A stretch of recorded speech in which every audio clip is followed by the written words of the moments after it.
Welcome in, everybody. This is Jermaine Every. I am live here. We are reporting from my recording location. I'll just leave it at that for the Death Valley Insider LSU Rivals postgame show. Just wrapping up a bit of a expected outcome. LSU beat Grambling 72-10. Some of, I guess, everybody should have expected. They covered the over. I think just about every bet that you could have imagined paid off here. It was what you think, what I would call a get right game after such a bad loss to Florida State earlier. Just looking at the game itself, it was pretty much a tale of, Grambling looking really good in the first quarter. They had, I believe, 173 yards of total offense in the first quarter, and it just kind of went downhill from there. They didn't do much after that. I want to say they didn't even amass 150 yards of total offense in the three quarters outside of the first quarter. Just looking at the bare bones minimum of the stats, because they only ended up with 320 total yards. Mind you, like I said, they only had 173 in the first quarter. They had 173 in the first quarter. They looked really good. Looked like they would actually give LSU a bit of a fight. It didn't turn out that way. Unfortunately, they could not take advantage of continue to take advantage of LSU's run defense in letting Williams get off great. I mean, having the crosstalk with Matt Bellinson, Matt actually thought that it would be Floyd Chalk who would be the running back when I asked, what's a running back or somebody that would make explosive plays. He thought Chance Williams had a chance. No pun intended, but he said Floyd Chalk would probably be the guy, but Chance Williams was a guy that could end up producing some good numbers. And he actually had a great game. He only had 7 carries, but he had 106 yards. No touchdowns, but a lot of very explosive plays out of the run game. One thing that I did notice that LSU needs to tighten up on, even though Mason Smith did come back and play this game, his first game in over 20 months after an injury and, sitting out last week because of NCAA tomfoolery, as we'll call it. Their big run plays, if they started up the middle, they cut outside. And the rest of their run plays, they just went straight zone read, outside, stretch plays to the outside, or a toss or something like that. But they did not try to run anything directly up the middle at LSU's defense. Just try to run into the teeth of that defense or that defensive line. Was something else I picked up on. One other thing that I noticed about this defense is that they could continually get picked upon with some of these larger wide receivers. Like the wide receiver who caught the touchdown pass over Denver Harris earlier in the game. I believe he was 6'3". When you look at the, it's Landon Rush, another wide receiver. He's not like one of the tallest, but he's 6'2", 220. So you look at guys who tend to give this team fits, and they end up being guys who are more physical than what they are at, defensive back. Antonio Jones was actually their leading receiver for Grambling, and he is their 5'9", 175-pound dynamo who just tends to get the ball in space and make something happen with it. 7 catches for 81 yards. He didn't blow you away with his numbers. However, guys like that can give this team fits whenever they go into zone plays and they don't, pick up and pass off guys in a zone. They showed a propensity so far in the first 2 games to stick with guys as far as their man-to-man coverage down the field is concerned. However, the height, weight disadvantages that they tend to give up, where they get out-physical by guys.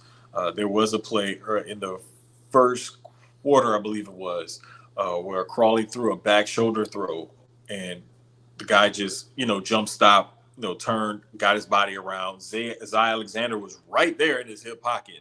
He just couldn't make a play on the ball. So you saw stuff like that. You also saw Denver Harris getting beat for that touchdown in the first quarter as well. While it was good to see him out there, that was Jared Waters who caught that touchdown pass over Denver Harris. Uh, it was good to see him out there. It was good to see him lining up, bump and run, man-to-man coverage. He didn't give guys very much breathing room coming off the line of scrimmage. But just that jump ball in the corner of the end zone where, he was in his breadbasket, but Waters just made a really good play on the ball and held on to it. So you can see where these defensive backs, in these first couple of games, where they're running with their guys. They just aren't able to make plays on the ball or on the man to separate the man from the ball when it comes to those jump balls, one-on-one balls down the field. We did see a lot better tackling this game, which was very pleasant surprise. I even saw plays where Major Burns got he kind of got he missed the tackle initially on it was Chance Williams. It was one of those plays where it was going up the middle. He planted his foot, cut towards the right, made Burns miss. However, Burns stuck with the play, recovered, ran him down, and dragged him down out of bounds. I saw that happen multiple times where you would think that, okay, this guy's about to break this play for a big play, chunk play down the field. They break the play. They make a good run, get a first down. However, the LSU defender who ended up missing the tackle ran him down and made the play. I saw Harold Perkins do that as well, where he was, again, playing on that over the right tackle, playing that left defensive end position. And he's rushing, kind of overruns the play a little bit, plants, pivots, cuts back upfield, outruns the runner and his blockers, cuts him off, and then rides him out of bounds or gets the tackle. And just to see guys not only get themselves out of position, but to get themselves back into position, stay with the play, hustle downfield, and then go and make the play. Those are the type of things that you look for. I mean, in a 72-10 game, when the team is this dominant and this much more physically imposing than their opponent, there aren't very many things that you can look for that you can say, okay, what is something that can carry us forward, not only in a game like this, but also in a game, in an SEC game. Let's say when we're playing Bama or we're playing Florida, or let's say if we match up again against Georgia in an SEC title game. This is the way this team would think. Now, just outside of my head, I'm looking at it like, this team did a very good job of making sure they tackled. However, there are certain plays where you shouldn't have even allowed those guys to get to where they were to make a run down the field like that, or they were able to break a tackle after making a catch in a catch and run situation. Or you shouldn't have allowed that jump ball and that back shoulder throw on the sideline, or allow that jump ball in the end zone for that touchdown. So there's a lot of times where, yeah, you made the play and you did a good job of recovering. However, you shouldn't have even put yourself in position to have to make that play. So there's a ton of things that this team still needs to clean up on before they get into SEC play. However, there's a lot of good things to look at, like Logan Diggs did a really good job of carrying the ball. Caleb Johnson did a good job carrying the ball. The run game looked healthy overall. There was 48 carries for 302 yards and 5 touchdowns, in total, whereas the longest run of the night was 21 yards. So there was a lot of just, pounding away. And it's good when you as a team can average 6.3 yards per carry on those 48 carries on your way to those 302 yards. So it's one thing when you run the ball 48 times and you're only averaging 3 or 4 yards a carry. It's a whole other thing when you're averaging a full 6 yards a carry. So that was good, and especially because Jaden Daniels was not the leading rusher as far as carries or yards was concerned in this game.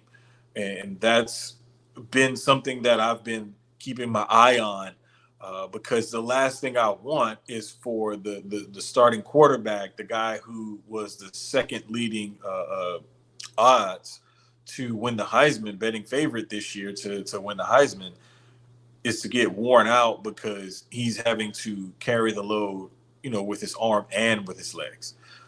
Him making plays with his legs to help in the run game or help with the pass game, great. Him having to carry the run game with his legs is not something that's going to be ideal for this team. Could get him hurt. So it was good to see the run game get back on track. And again, it's kind of like I was saying last week after the Florida State game and this week leading up to this game. This was a get right game for LSU. They needed a team where they could come out, execute, run their offense, dictate what they wanted the other team to do on defense, and kind of just establish themselves and establish more of their identity moving forward for this season.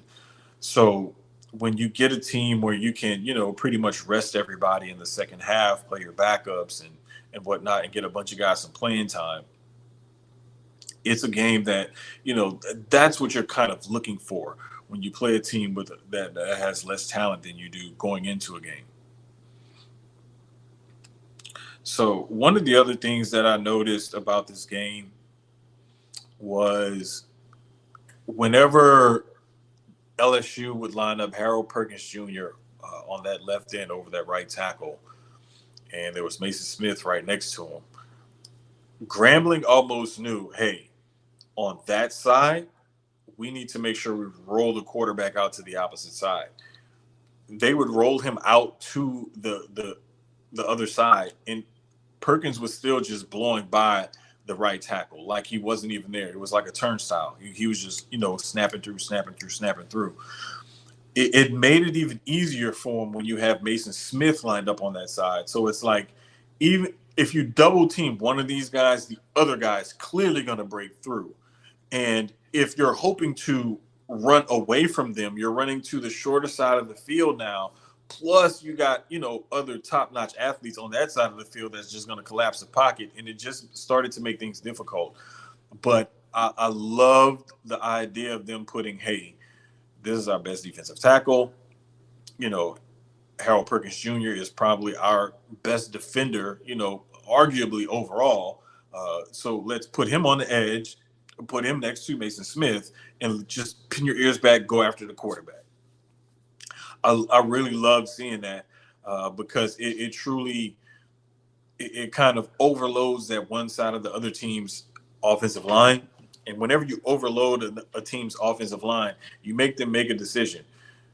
If we're going to use 3 guys to block these 2 guys, that means if they're only rushing 4, the other 2 guys on the other side are being blocked one-on-one. If they rush 5, now what do? Somebody's coming free. If we leave a running back or a tight end in to chip or help out, that's one less receiver we got running in on the route. So it can really, something just as simple as putting 2 of your better defenders, better athletes right next to each other and saying, hey, just go after the quarterback. Something just that simple can make a huge impact on the other 9 players on that defense and really disrupt what the other 11 guys are trying to do on that offense. I really enjoyed seeing that. There was also a play towards the in the third quarter, I believe it was, or so. No, it was in the second quarter, where Perkins looked as if he was going to line up on that edge rush position again, and then drop back in coverage on a guy in the slot. I was not really expecting to see something like that at all this year. Maybe him covering some guys in the zone or something at his outside linebacker position, but not lining up as an edge rusher and then dropping back in coverage. That one really threw me for a loop seeing that. But it's something I guarantee if it threw me for a loop and I'm supposed to be watching this team and trying to pick up on their tendencies and learn them and whatnot, I'm pretty sure it threw the other offense for a loop. Especially when they had been using him almost exclusively, in the plays leading up to that play as an edge rusher, just a stand-up edge rusher. You see him there, he's coming. So you got to put somebody over him.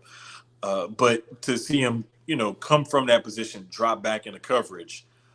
That's something that could always lead to a quarterback with his head on the swivel, causing him to take more time to make a decision because he's expecting this guy to come. When that guy doesn't come, and he's getting happy feet in the pocket, looking for him, wondering where he's going, what is he doing? Okay, if he's dropping back, who's coming?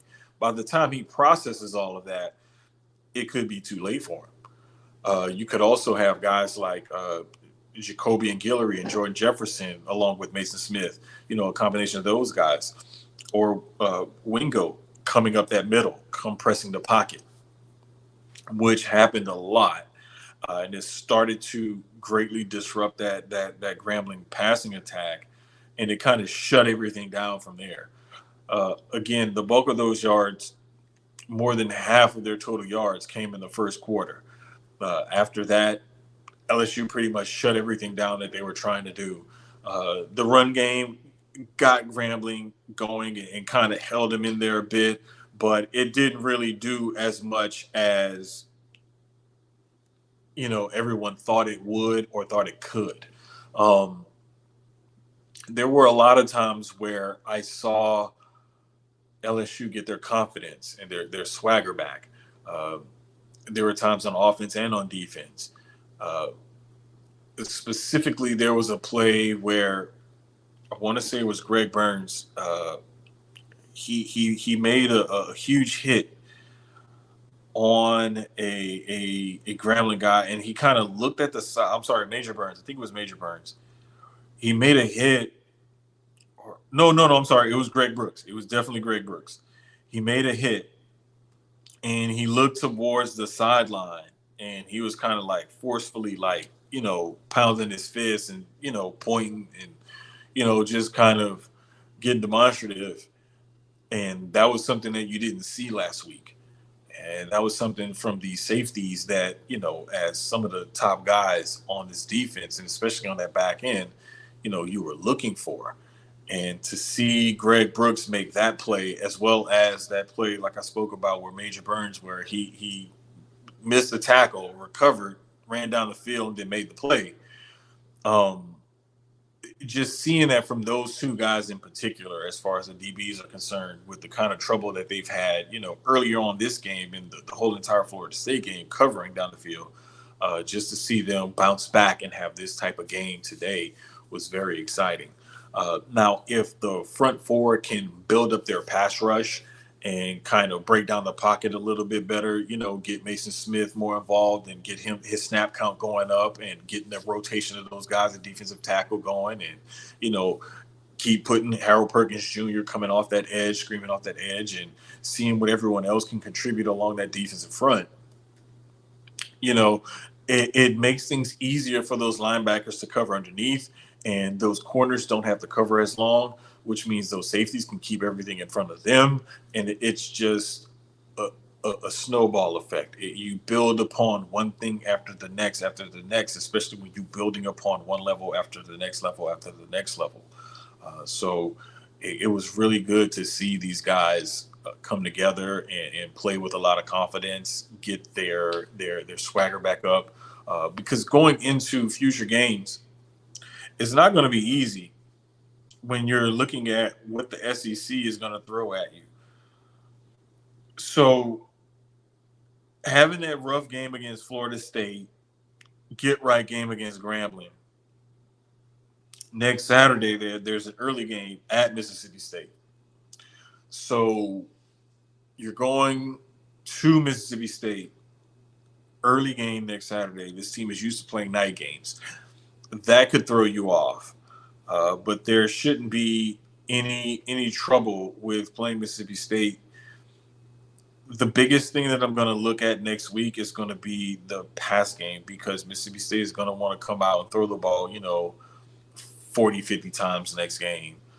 They're going to take their shots here or there, but they're also going to try to pick you apart, look for the mismatch, spread you out, and just try to nickel and dime you as much as they can.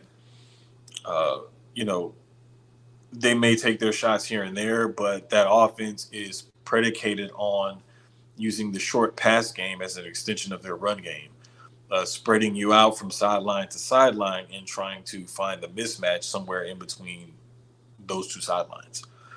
They don't play outside of the numbers and they don't play exclusively inside of the numbers. They just play the whole entire field, find a mismatch, and go for it from there. It's going to take that front four to get pressure with just that front four, maybe a fifth guy coming.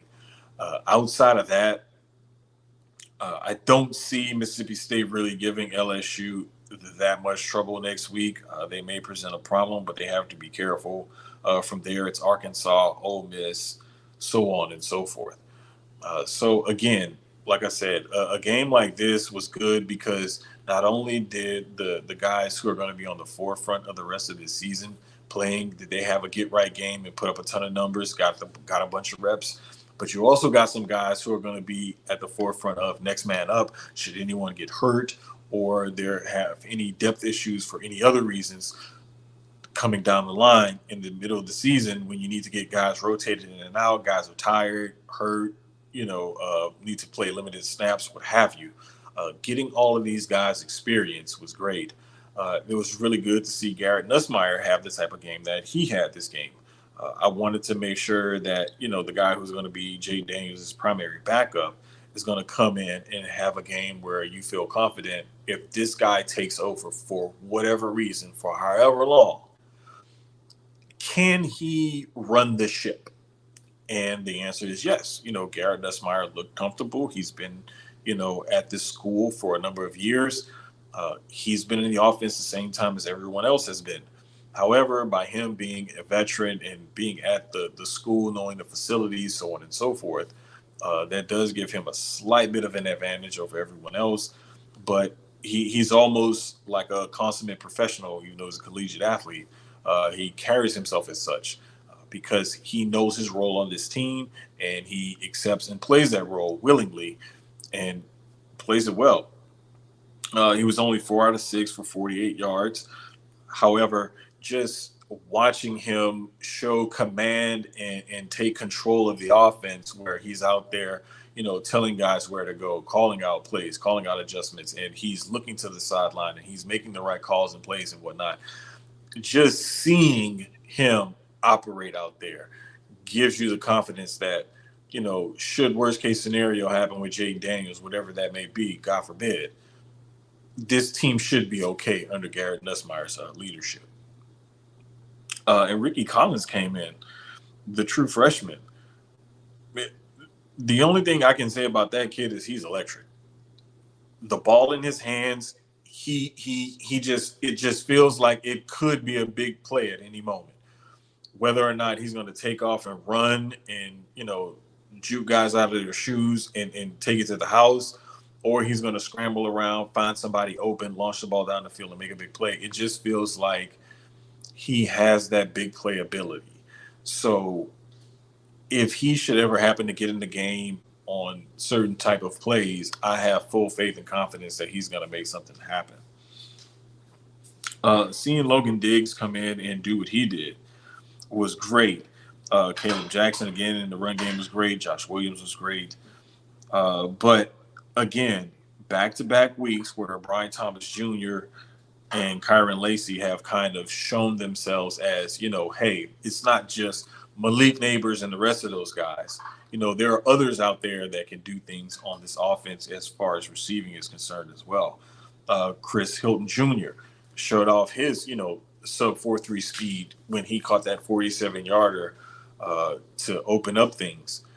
And, having a guy like that can truly take the top off of a defense, as well as having guys that can run routes and present big targets and whatnot, like Neighbors, Thomas, and Lacey can, as well as Mason Taylor.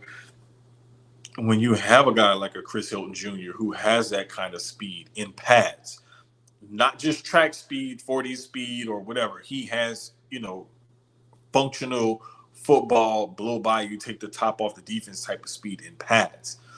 When you have a guy like that can add that other element to your passing game, it just opens up things more. So seeing the run game get right without Jaden Daniels having to carry the bulk of it, watching guys like Chris Hilton Jr. take the top off the defense, seeing guys like Kyron Lacy and Brian Thomas Jr. step up and show that, hey, this offense has other playmakers besides Malik Neighbors and Mason Taylor.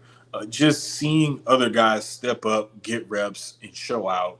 That's what this type of game was for, giving them the confidence that they're going to need going into conference play, especially SEC West conference play.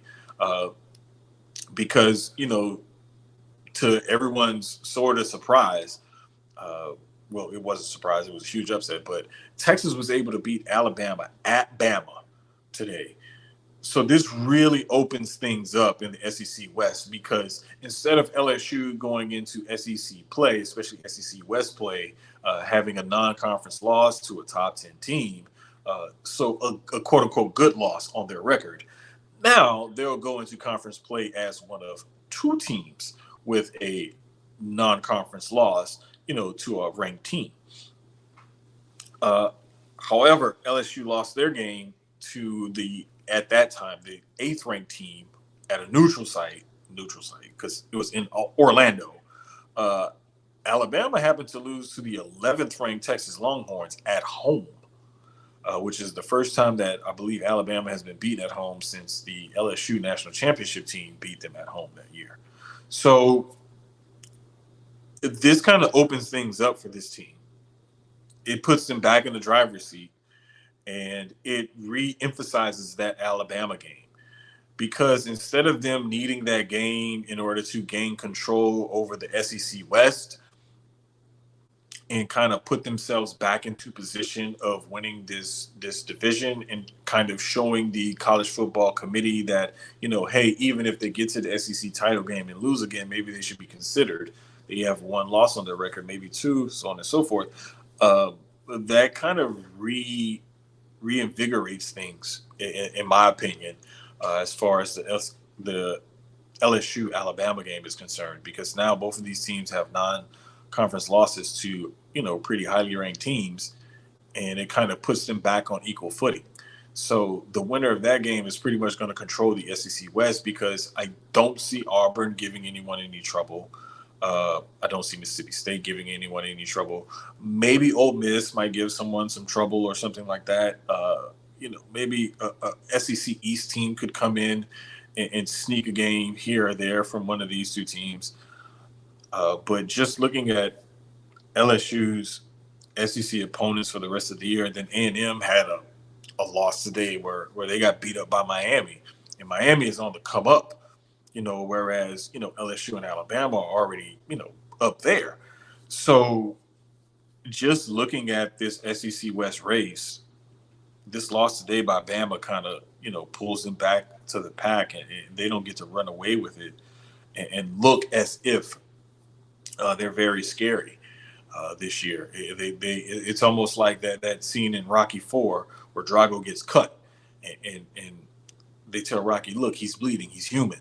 Bama is kind of normal this year. They aren't that juggernaut that they were in years past.